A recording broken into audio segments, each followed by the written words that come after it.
introduce our next speaker of the session. Over to Professor Sunita. Thank you, Baishakhi ma'am. Thank you so much. Namaste to everybody. Here, I refer to former US President Bill Clinton, who once said, "In the new economy, information, education, motivation are everything." And an amalgamation of all these three aspects are truly reflected in a dynamic personality who is going to address us today for this session. Ladies and gentlemen, it's a great pleasure for Center for Management Studies, Jane Dumtuby University, to bring to you Bruce Kingma.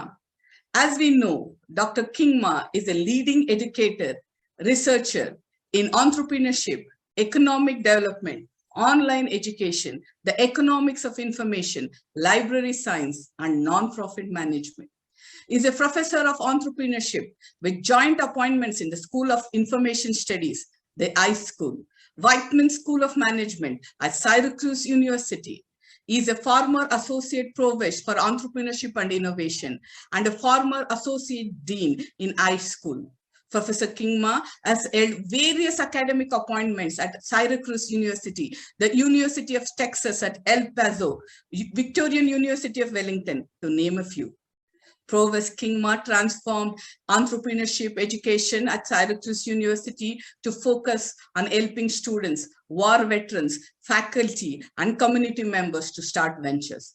He has worked with faculty across campuses to create experiential, discipline-focused programs in entrepreneurship education. This Syracuse model of experiential focused entrepreneurship increased the annual enrollment for e-courses to over 7,500 students, produce over 100 new student ventures annually, resulted in top 10 national ranking in entrepreneurship education in Forbes, US News, the Princeton Review, the Entrepreneurship Magazine, the Bloomberg, and the Business Week. In 2012, President Obama invited Dr. Kingma to speak at the White House for National Summit for Entrepreneurship Education. Kingma led Syracuse University Scholarship in Action Initiative, connecting to campus to community in economic development. Scholarship in Action program raised $350 million in funding for Near West Side Initiative, the Connective Corridor, the South Side Innovation Center, the energy innovations. Ladies and gentlemen, this is a very brief note. I would like to welcome Professor Kingma. I also like to tell you, Professor Kingma is a founder of award-winning Syracuse Student Sandbox, an incubator, accelerator, and curriculum that helps students in upstate New York startup ventures. He's a founder of Global Sandbox, an innovative partnership between universities in China, India, Kenya, Ukraine, and Syracuse universities that support students from around the world in starting global micro multinational ventures. Professor Kingma is a founder of award-winning WISE Consortium, the first international consortium of universities in online education. In 2002, Syracuse University and 12 other universities from around the globe came together to share online classes and training programs in information education. Dear sir, I convey my heartfelt gratitude to you for accepting our invitation. It's an absolute honor, privilege to welcome you, sir, as our esteemed speaker. Over to you, sir. Thank you very much for that introduction. I'm really pleased and humbled, and thank you for inviting me to give this opportunity to talk at your summit. And of course, I'd like to thank Chancellor Roychand and Vice Chancellor Singh and Dr. Nilkant and Dr. Agarwal for inviting me and for being part of this. It just looks like a thrilling opportunity that you have. And I think you can tell from that introduction that what I'm going to talk about, I've had a lot of global experience, but you know, most of what I've done has been at Syracuse University. And what I'm going to talk about is the impact that we've had really over the last 20 years at Syracuse University with entrepreneurship education, an impact on the community, an impact at the university. And maybe there's lessons learned there. I always preface it by saying you know, this is one instance at one university that I think we've done good work at. And maybe there's lessons learned for other universities that want to get involved in entrepreneurship education or community engagement. And, you know, I've been honored to be part of a really great team of faculty and students and staff and funders that have helped make this possible. Now, it's an arc of 20 years. It's a story of 20 years. I've written a book that talk about some of those experiences, but I love to give talks where I can update what we've been doing with our community engagement, our entrepreneurship education, and our lens on this and how we can make a difference in a community. So I hopefully can do a screen share. Let me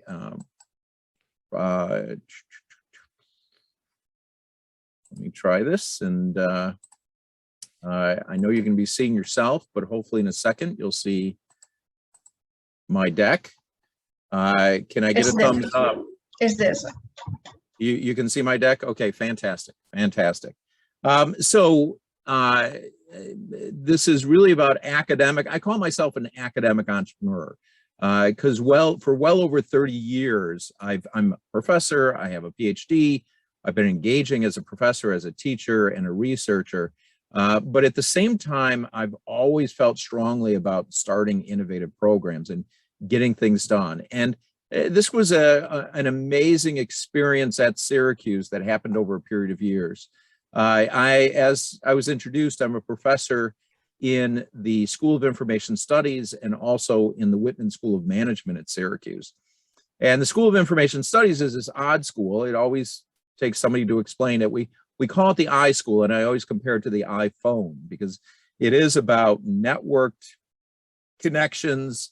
These schools were born in the age of the internet, and they continue to look at everything within the domain of IT management. I know at some universities, there's an MIS program within a School of Business, and really that MIS program resides in the School of Information Studies outside the business school at Syracuse.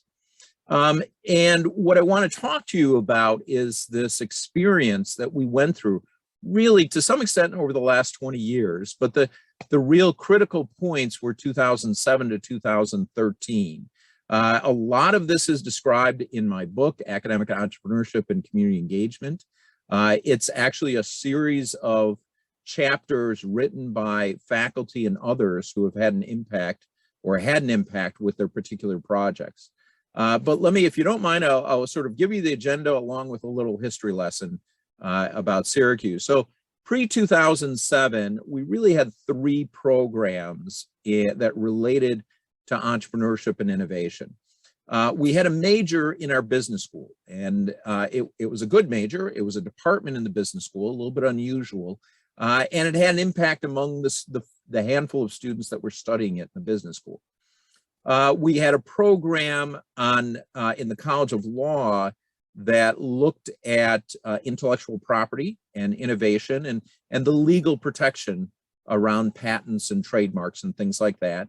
Again, somewhat isolated, its own little program.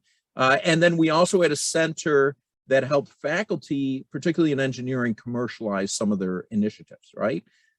Not very big, small, again, just sort of 3 independent units at the university that never really talked to each other. Well, what happened in 2007, and really we wrote the grant application in 2006, is I was awarded what's called a Kauffman Campus Initiative from the Kauffman Foundation. We were one of 18 universities to have received this funding. It was $3 million from the Kauffman Foundation. So a nice chunk of funding to help us get started. We decided that whenever you apply for funding from a foundation, you got to do something different. You can't just say, we're going to have more entrepreneurship and innovation education at our university. Instead, what we decided to do is that we were going to have more, but we were going to have an impact on our community. And that impact was going to be, what we talk about is experiential education. We're going to provide opportunities for students to start ventures, but we were also going to provide opportunities for community members to start new businesses and for students to help out. And we were going to provide opportunities for faculty and staff to also sort of experience this and make a difference. And I do want to say, I should give you a little bit of background, that Syracuse University, the city of Syracuse, pardon me, is really, it's part of what's called the Rust Belt in the United States. And that's not a flattering term. That extends from Syracuse all the way around to Detroit, with cities that, you know, were real economic engines for the United States from, you know, from the period really of the mid 1800s until about 1950, but had lost some of their, you know, economic drivers, let's say. And so we were also looking to make a difference in a community that needed a difference made. Many of the larger industries had moved out, had relocated elsewhere. We weren't manufacturing anymore. So we knew there was a need for what we were going to do. We couldn't do it alone. And so we partnered with 5 other universities. Now, we were always in the central New York area. Now, these are schools and colleges you probably haven't heard of because they're significantly smaller than Syracuse University. But we didn't want to try and do it alone. It was a teamwork approach, and brought in these other schools to help, as well as community partners, getting them on board with what we were going to try to do. And then we're also going to talk a little bit about post-2013. And what I mean by that is a lot of this depended on me getting this grant, a chancellor that was supportive of this initiative, a prior chancellor. But, you know, chancellors and provosts and associate provosts don't stay in their terms forever. They are in a term for a while and then exit that. And the chancellor stepped down and I stepped down from my position. So what happened after 2013? Well, despite the fact that that leadership changed, we put in place a number of initiatives that continued to live on. And I'm really proud of the fact that they continue to live on, maybe in different forms, slightly different, but the impact has been considerable, which I'm going to talk a little bit about also. All right, so you heard the introduction about who I am. This is a picture of me, obviously without a beard. I've been on these, in the wintertime, I tend to grow a beard to keep my face warm. The other thing about Syracuse, it's very cold in the winter, so a beard helps a little bit. I was, you know, pleased to be one of, I think it was 50 individuals from around the United States to be invited to the Obama White House to talk about entrepreneurship. The Obama White House had a significant initiative in helping businesses get started, and we were part of that from universities on the education side. I have helped out other universities over a number of years working with them on their entrepreneurship program. There's something called the Syracuse model of entrepreneurship that a lot of universities, you know, sort of employ, enjoy, and have emulated. I've also started a number of businesses. The most significant one was actually Kingma Inc., which is a business that my wife and I ran for many years. She has since retired. It was an interior design company in central New York that was very successful. And as was noted in my introduction, I've got a number of publications on these areas, including the book I just referenced about what we did during those times from 2007 to 2013. So what did we do? Let's go back a little bit again, pre-2007. There was a Department of Entrepreneurship and Emerging Enterprises in the School of Management. We had a introductory course that attracted 650 students a semester, which is pretty good. Syracuse University is a university of about 24,000 students. Of that, about 17,000 students are undergraduates. And of that, about 2,000 are in the business school. So attracting 650 students a semester is pretty good. We also had this College of Law Center on Innovation, New York State Science and Technology Law Center, which received funding from New York State in order to help businesses with intellectual property protect that intellectual property and potentially grow it commercially. And of course, it's out of the law school, so lawyers looking at that. And then, as I mentioned, we had the Center for Advanced Systems and Engineering, which was really a center to help faculty in engineering commercialize some of their businesses. So each of these programs were great programs, but as I said before, they were isolated. They were simply part of the university. So really in 2006, we started the program in 2007. We got a $3 million grant from the Ewing and Marion Kauffman Foundation. It's a very competitive grant process. Universities across the United States were trying to get the funding awarded to them. And we had a really unique spin because so many of the universities were simply looking at starting classes in entrepreneurship to help and innovation to help their students learn how to start ventures or learn about entrepreneurship. And we had a bigger agenda. We wanted to make a difference with the community. And the only way to do that is to partner with the community and partner with other local universities in the upstate New York area. Now, it's important to distinguish between what we call radiant and magnet programs of entrepreneurship. And I have a publication on this with a co-author out of Cornell University, that when you build these entrepreneurship programs that are cross-campus and sometimes cross-community, they can be radiant programs or they can be magnet programs. What does that mean? Well, a radiant program means that you're seeding this education and these initiatives in many schools and colleges and within the community and letting those seeds grow, right? And bear fruit. Whereas a magnet program is a program that sits typically in the School of Business, and then everybody that wants to do entrepreneurship comes to the School of Business or School of Management to learn about entrepreneurship education or to learn about starting ventures. University of Indiana in the United States has what we know as a magnet program. Everything is out of the School of Business. I would say the same for the University of Southern California. Whereas at Syracuse, we decided that we were going to go radiant. We were going to empower, right, individuals, regardless of school and college, to create their own courses and to create their own programs with our funding, with our help, but they had to have ownership over these things. And you can see why.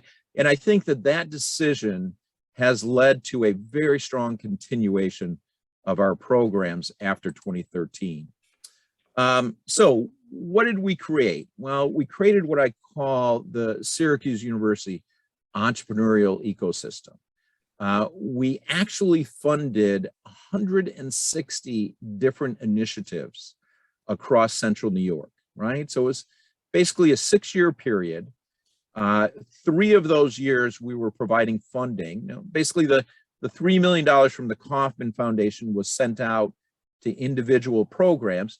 Those individuals would apply for funding. We'd look at their application.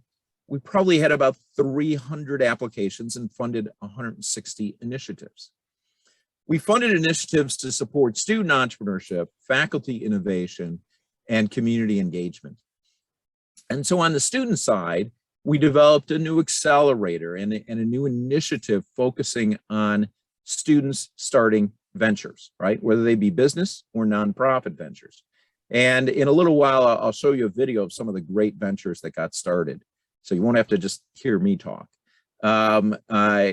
Business plan competitions, entrepreneurship clubs for students, and many other initiatives that were student-centered. We also funded initiatives that were faculty-centered, supporting faculty innovation so that the university could support faculty to innovate more, to create new commercialized product ideas. And then finally, we also funded a lot of community engagement. Remember, half of our partners were from the community, and it was important to us to have an impact on the city of Syracuse in central New York.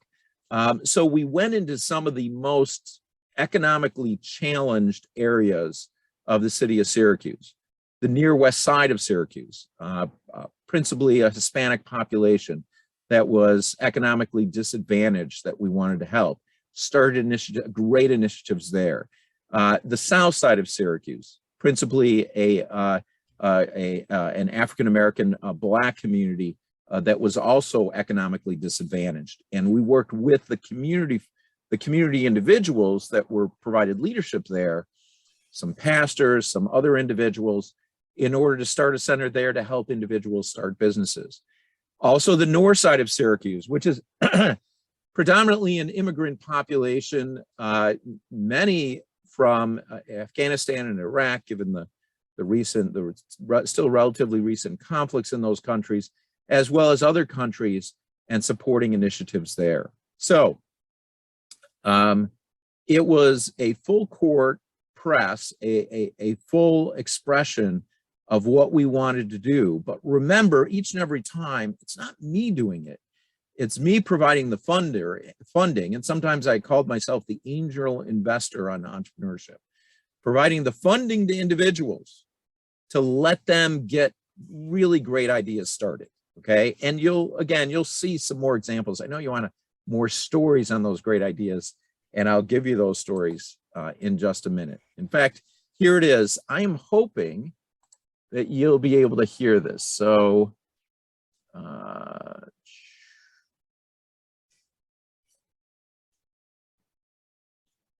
going to share the sound, and this is just some of the things that we did during those years, many of which continue to this day. You let me know somehow if you cannot hear this. Now I'm a little frightened that you're not going to be able to hear this, but hopefully you will.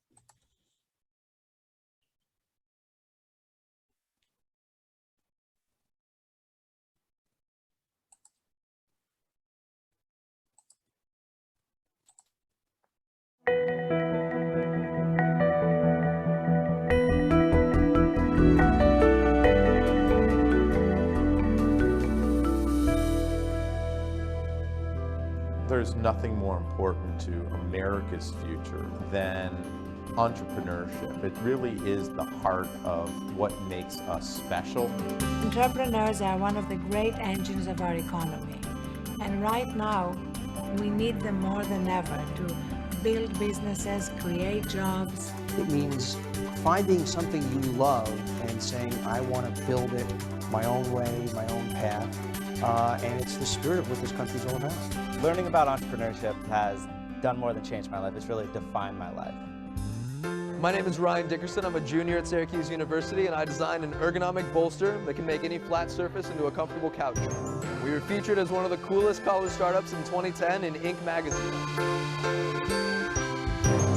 The name of our company is SafeSip Technologies, and what we're doing is developing a drinking straw that changes colors in the presence of a date rape drug. We've been working really hard, but it doesn't even seem like work when you're so passionate about what you're doing. We are infusing entrepreneurship throughout Central New York and throughout Syracuse University. We're encouraging our student entrepreneurs to get ventures started and to work with local entrepreneurs. Entrepreneurship is everywhere in Central New York.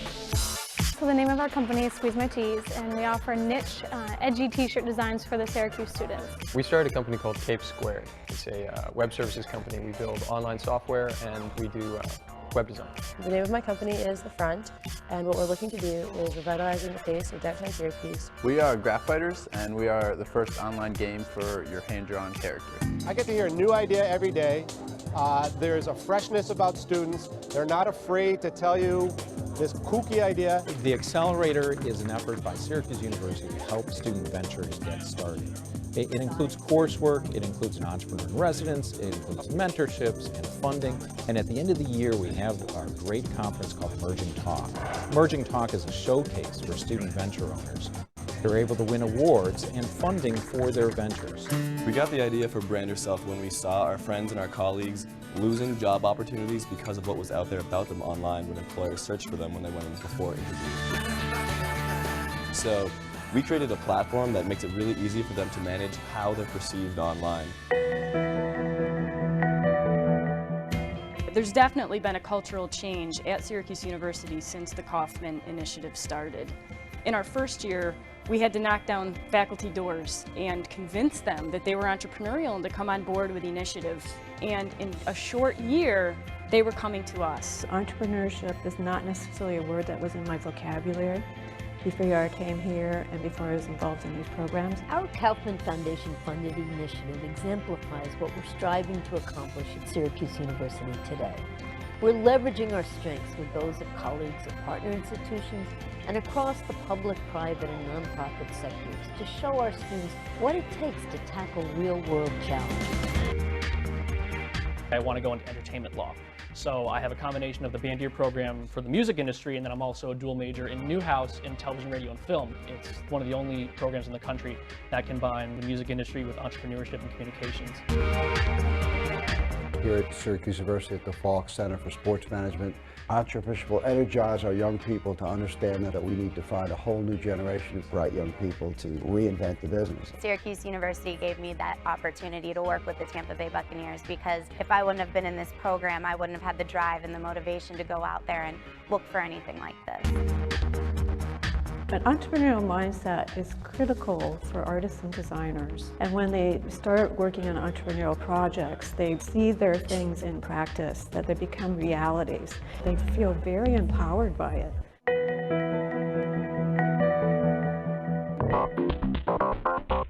This university has so often formed partnerships to make sure that the knowledge that's developed here is spread across the world and is used for the improvement of the human conditions. What we do is make the drugs that exist much better. We are utilizing the protective uptake pathway for vitamin B12 to actually carry insulin through the stomach, across the intestine, into the bloodstream, thereby allowing us to have an oral insulin. We're going to save lives.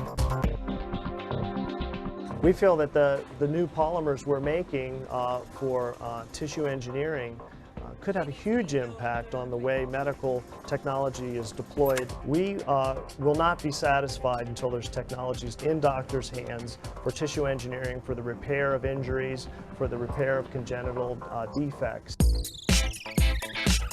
The Center of Excellence encourages green entrepreneurship across New York State. We bring together companies and universities so that people have intellectual collisions and they come up with new ideas for new products and services. And we accelerate those ideas into the marketplace. We're trying to train a new generation of students, lawyers, engineers, scientists, MBA students, who really understand the nature of technology commercialization and how to work with entrepreneurs in bringing new technologies to market. You really need to de-risk your idea, and the Science and Technology Law Center helps us do that, so we can be assured that we have a good idea that will affect the market positively.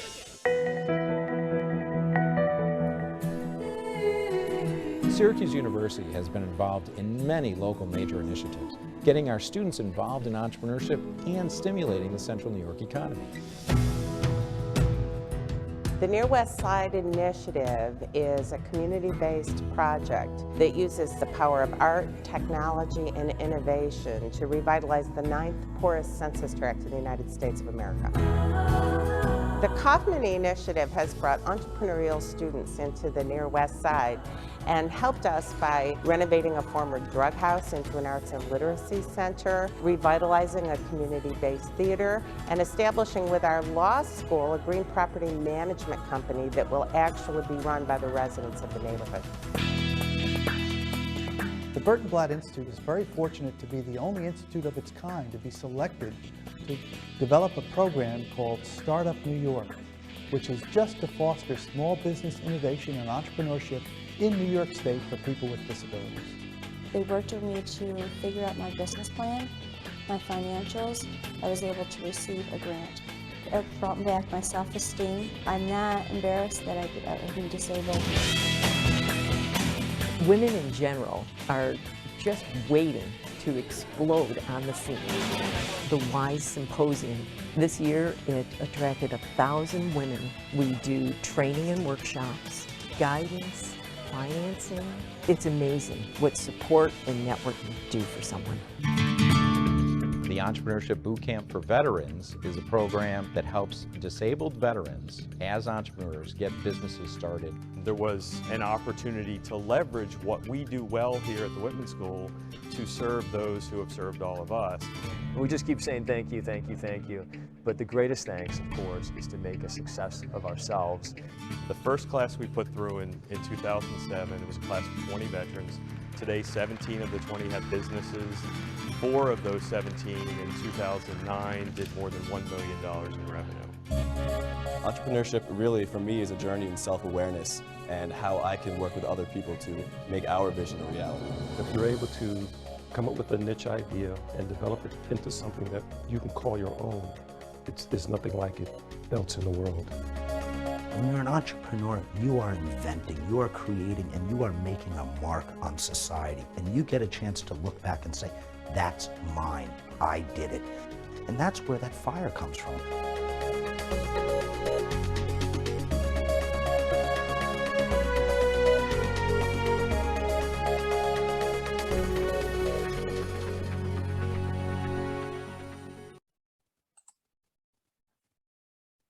Well, I hope you enjoyed that, and I learned a little bit more. I think it's always better to hear about the stories from the individuals that lives were impacted by those stories. And every one of those, as I see every one of those individuals, I think, yep, we made a difference there. Yep, we made a difference there. Yep, we made a difference there.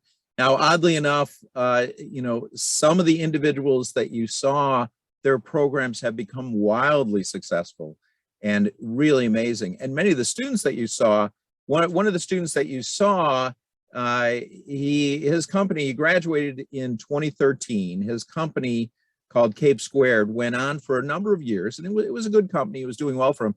But then he hit it on an idea called density, and his company is now worth well over $1 billion. So he just graduated 9 years ago now, and has done extremely well for himself. Yeah. So we did run, I know that this conference is about community initiatives and the difference you can make in a community. And you see some of those community initiatives. This links to other additional videos, but I don't think we want to spend the time because I do want to provide a little bit of time for Q&A.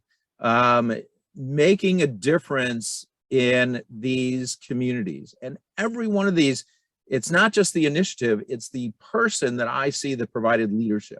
Right? I worked with them, provided funding to them, talked to them about what they wanted to do, and they provided leadership in making a difference on the near west side of Syracuse, on the south side of Syracuse, for veterans. And our veterans program is now national in the United States. There are 10 universities that participate in that entrepreneurship bootcamp for veterans.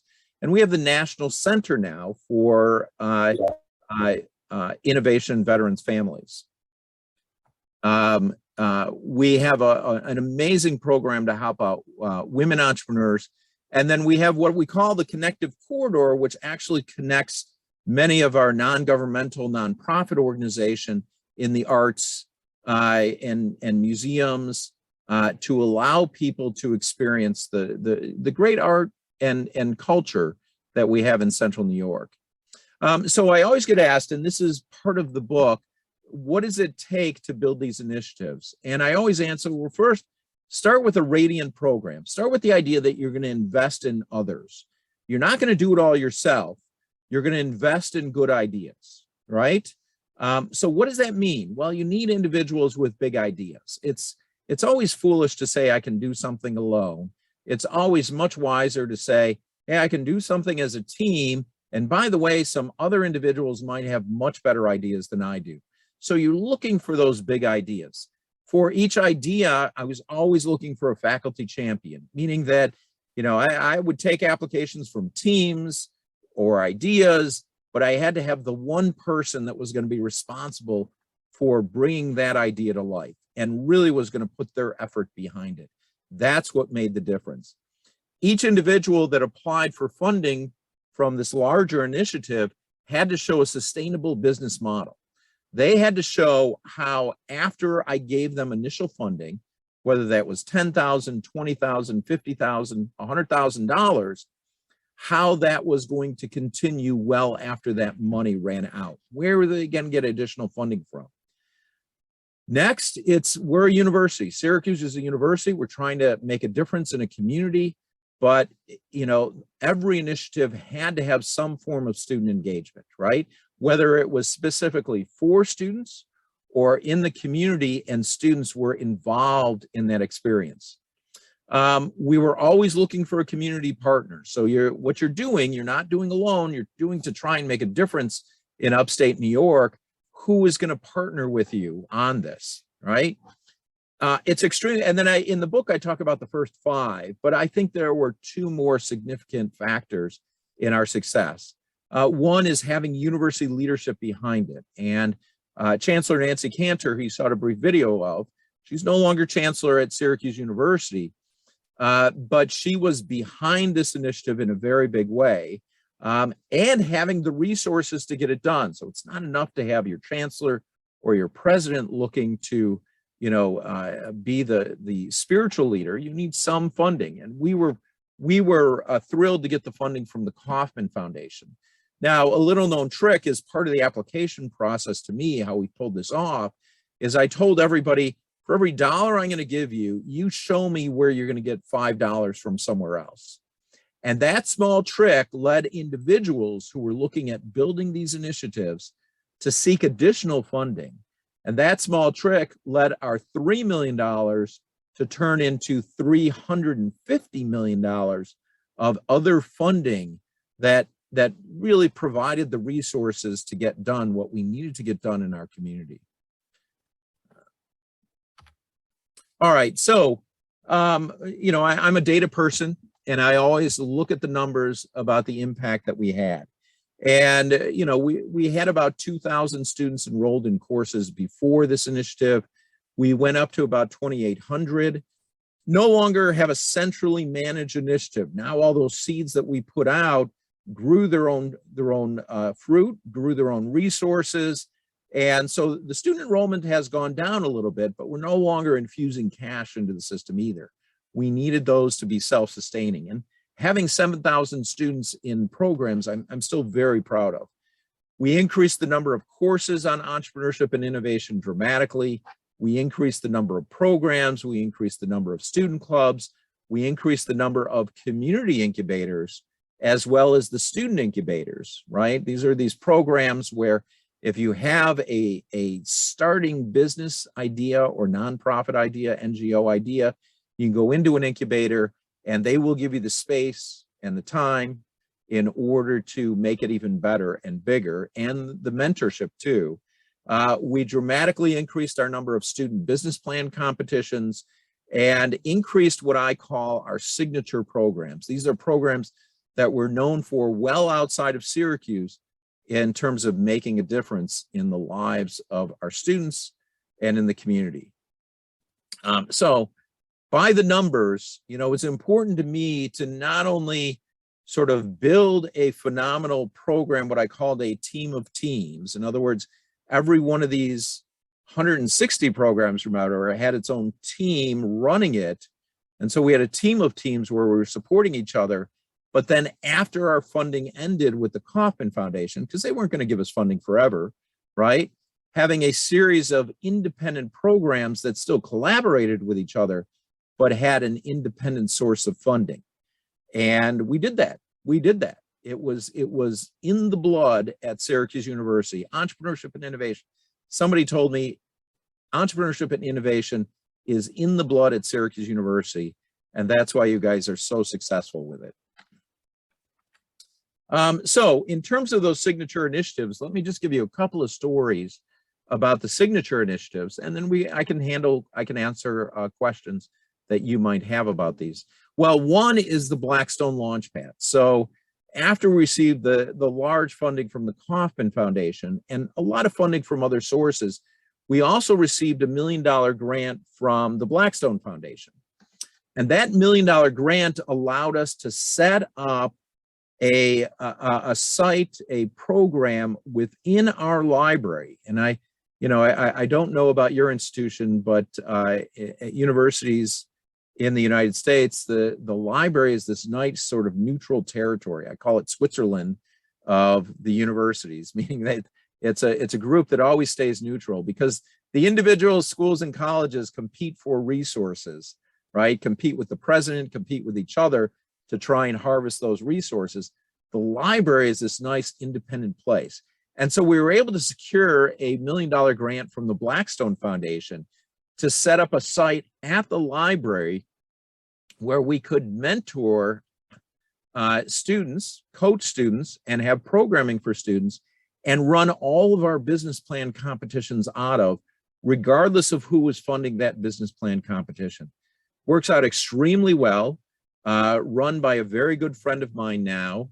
You know, has continued that heritage at Syracuse University of supporting about 100 student ventures every year now. So about 100 student ventures that usually constitutes about 250 students participating in those ventures, and some amazing ventures that have come out of the program. So one of the signature programs that has happened after the end of the central program, funded by the Kauffman Foundation, is the Blackstone Launchpad for students. You can go to the Blackstone Foundation site and find out more. They also funded, I think, about a dozen launch pads at different universities around the United States. And we were pleased to get one of those grants, and it continues. That grant has run out, but it continues to thrive, survive and thrive at our university library, in large part because our library dean, the head of the library, has a lot of belief in it and feels strongly about it too. Another signature program that grew out of this initiative is what I call the Immersions in Innovation. And this is a set of trips that we provide for students. There are now close to 11 trips. Now, unfortunately, for the last 2 years, given this global pandemic, we have not been doing these trips for the last 2 years, but we are building them again to start them up again in the fall of 2022. It is my belief, it is my hope, it is my prayer that our students at Syracuse University can get back to traveling internationally to take advantage of these trips. Well, what kind of trips are these? Well, what we do is we leverage our strong alumni network and our friend network in order to take students for anywhere from a weekend to 3 weeks within the United States or various parts of the world to look at innovation within those communities, right? So we have things called Eurotech, which obviously is 3 weeks in Europe, Asia Tech, 3 weeks in a variety of countries in Asia, Innovate Ireland, Innovate Israel, Spring Break in Silicon Valley. The list goes on, and we usually take anywhere from 15 to 30 students on these trips so they can learn about innovation elsewhere. Innovation is not a local phenomenon, it's a global phenomenon. And it is so important for our students not to think that innovation just occurs in central New York. That would be silly and that would be foolish. And that's why we have these trips, to make certain they get a much more global perspective on innovation. So we're beginning to rebuild these trips for the fall of 2022. They were incredibly popular prior to the pandemic. And I'm sort of looking forward to taking more trips around the world with our Syracuse University students. I have to say that in part, this was, you had heard mention earlier, something called the Global Sandbox. And for a couple of years, we tried to online run what was known as the Global Sandbox, which included students from Tsinghua University, Kiev Polytechnic University, Jomo Kenyatta University in Nairobi, Kenya, Syracuse University, and also a university in India, Ahmedabad University, where students from all 5 institutions worked with each other to start global, what I called micro multinational ventures. That was very successful, but I have to say it was very exhausting for me. The overhead was very high, and I was recently, about 2 years ago, appointed undergraduate program directors. And I'd be honest with you, I simply didn't have the time to continue running it. Here is my email address if you need to talk to me some more. There are so many stories I can tell. I gave you just a small snippet of what we've done with our initiatives in Central New York. to not only provide opportunities for our students to be innovative and start ventures, but also provide an impact within our communities, whether that's a local community or a community of veterans in the United States, or a community of women entrepreneurs or others. That has worked out very well for us. I can't say these lessons extend themselves to everybody at every university, at every institution, but I can sort of offer the story of Syracuse University and the impact we were able to make. So with that, I'm going to stop sharing, and I don't know if there are any questions. Yeah. So thank you so much, sir, for this engaging discussion and enlightening us with your wonderful thoughts. We have some questions from participants. So we'll take, yeah. So the first question comes from Ms. Beena. Education can help students cross hills, but what can help students help climb their mountains later? That's it's a good question. And what I talk to students about with our programs is that, there are one of two outcomes for you, right? So if you go into a program that has experiential education as part of it, and in this case, I'm really talking about experiential entrepreneurship education, although we can have this conversation about other experiential forms of education. So what do we do at Syracuse? We help a student start a venture, okay? Out of every 100 student ventures we start, there's usually one that either achieves $1 million in revenue or receives $1 million of investment, okay? And that's great. And that student is on their way to the next level. But that also means there are 99 student teams that did not, right? And what I talk to students about is this is a great experience that you can put on your resume, and it makes a difference in terms of you finding employment too. And I've got so many stories along these lines. My favorite story is a young woman who was in our program who started a venture. I thought her idea was terrible, and she knows I thought her idea was terrible. I was very supportive of our idea. It ended up being a really phenomenal idea. It was one of these sort of, commercial ideas that provided funding to nonprofit organizations. It ended up being a great idea, but she was only making about $40,000, $50,000 a year from it. And that wasn't, she was looking for something more because many of her classmates were getting jobs that they were making a lot more money than that. But what happened from this idea is that Facebook noticed her, right? And they hired her. She's got a great job working for Facebook now, has been promoted a number of times. And she attributes it back to the fact that, hey, she started that idea. It was a good idea. It got the attention of an employer. It became a great conversation starter within the interview. And it led to her being a job.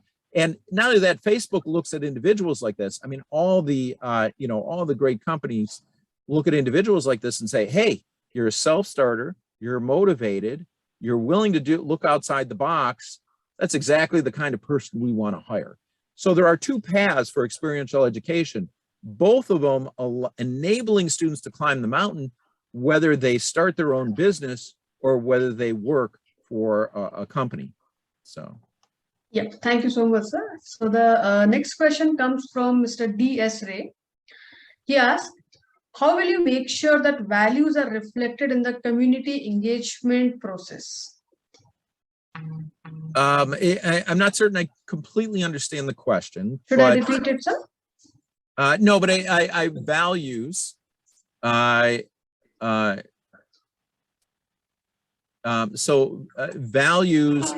of the university reflected in the community engagement. Well, and I do want to say this, we made an important point that we're not doing things to the community, we're doing things with the community. And that community partners on any initiative had to be partners, equal partners that were involved in the decision-making and involved in the project itself. I made a big deal about that. I thought that was extremely important. And quite frankly, it was the only way to be successful. Once you start doing things to the community, right, they understand that you're being parental, that you're being, I know better than you, and immediately they're not interested in working with you. So I think we did a good job with that. And that's, you know, part of that is just sort of reinforcing those values as you're funding individuals who are going to start projects. So I hope that answered the question. Yes, sir. Sure, sir. The next question comes from Professor Mary Jose. Is there any advice for educators to increase their risk appetite for course development, be an academic entrepreneur? Yeah, so that's a really tricky question, right? Because you're right, it is. Faculty had to provide leadership to every one of these initiatives because the money was coming through the university. And so it was required for the faculty member to be the lead on any project. And you're right, faculty had to show some risk. They had to be willing to do that and take the time, take the time to sort of do that risk. That's where the university leadership was important, that this was going to, participation and trying to do this was going to be a factor in tenure and promotion at Syracuse University. So you got credit for engaging in this, right? Whether it was successful or failed, you got credit with the university that led to tenure, that led to promotion, that led to salary increases. And that was extremely important. Some faculty, I'll tell you the story of the Veterans Initiative, which was interesting. The then dean of the School of Business told me, this is great, this is phenomenal, we want you to do this, but don't fund any of the tenure track assistant professors. And, you know, at Syracuse University, you have 6 years to get tenure, which is a lifetime job. During those 6 years, you're supposed to do a lot of research, get a lot of publications, and that leads towards tenure. And clearly, if you're engaged in a community initiative that's taking time away, potentially, from your publications, from your research. So the dean of the School of Business said, whatever you do, don't fund any of my tenure track assistant professors, but fund all the people that already have tenure. Most of the faculty already have tenure, fund those faculty, right? Then what happened is an assistant professor came to see me and said, and you saw him in that video, Professor Mike Haney, who is now a provost at Syracuse University in his own right. And I funded his project. It was a terrible thing, terrible story. I funded his project and I said, whatever you do, don't tell your dean, because I've already promised him that I wouldn't fund it. But one, Mike, I know you're going to get tenure. You've got a phenomenal research profile. And two, I really believe in this initiative, which was the initiative he spoke about in the video of bringing 20 veterans to Syracuse to give them training in entrepreneurship to help them start ventures. That led to that single summer program led to over $100 million being donated to Syracuse University to help with veterans initiatives. And so it proved itself. The dean of the business school was not happy with me at one point, but now he was, then after that, he became more than happy with me as it proved to be so successful. So you're right, there is a risk factor among faculty. You've got to look at every individual faculty and see what their risk factor is. And, you know, to talk to them about how, you know, how we might want to get these things started to make a difference. So. Thank you so much, sir. So one last question from Mr. Vineet. He wants to know about 4 most important ingredients to start community service. Oh, What the four most important ingredients to start community service. Yeah, you know, and as I mentioned before, the one foundational ingredient in my mind is making certain that you treat your community partner as a partner. Too often universities come into a community and say, hey, we're here, we're going to make a difference, we're going to change this community. And the community looks back at them and says, well, wait a second.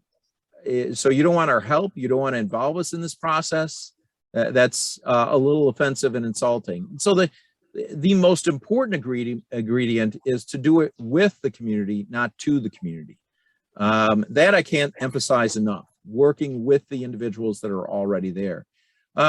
You know, beyond that, there is a need for resources, really, in making a difference in economically challenged communities. It is a matter of resources. Now, a lot of times those are financial resources, but then there are also people resources, right? Whether you bring students to the table, faculty to the table or other people to the table to help out. And then what I always love to see, which really led to a lot of the successful projects, is having a faculty member that was teaching a course, that course was providing the people resources to get something done, okay? And whether it was that course providing architecture students to look at the architecture in the community, or that course was providing business students to help with community members starting businesses with their business plans, or that course was providing legal support for individuals that want to start businesses, right? And so that brought the students to the table. I didn't really like it when it was faculty member and community member, and they left out the important ingredient of the students. The students are really the foundation. I sometimes would say I could take all the students at Syracuse University and move them 100 miles away. Syracuse University just moved 100 miles away because they are the foundation of who we are. So. Thank you so much, sir. Yeah. So we end this session. We have a small video for you dedicated from our students. Sir? A small what? We have a small video for you from our students. Yeah. Please Thank enjoy. you. Thank you.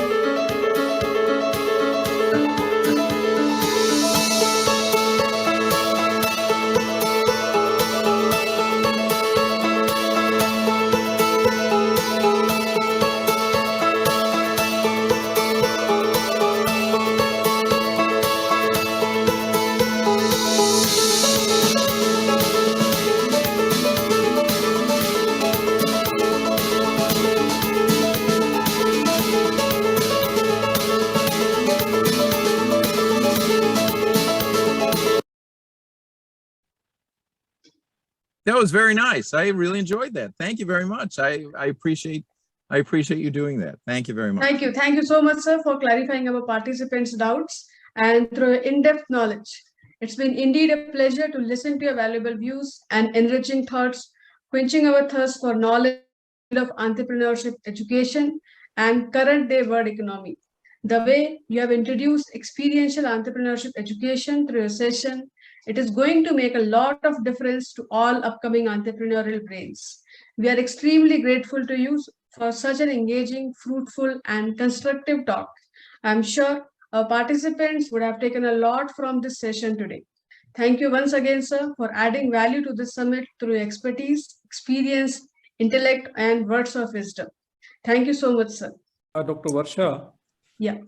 Yes, sir. Professor Kingma, I was listening to you with rapt attention, and whatever you are doing in the university is very much resonating with what we're trying to do. And I have a request, we'll be engaging with you offline. Today, of course, the time is a limitation, but believe me, it's something which is fascinating. It was a music to our ears. We came to know through you that there's a university which is trying to do something similar, because we as a university have created an ecosystem where we are not satisfied with few hundred entrepreneurs. We are looking at thousands and millions eventually, because solopreneurship is our aim, where we believe that everybody, irrespective of the discipline they belong to, can become an entrepreneur. And you're working on something, a transdisciplinary project where we bring together the students who discuss the ideas and can lead to innovative ideas which can initially be patented, and then some of them can be commercialized into startups.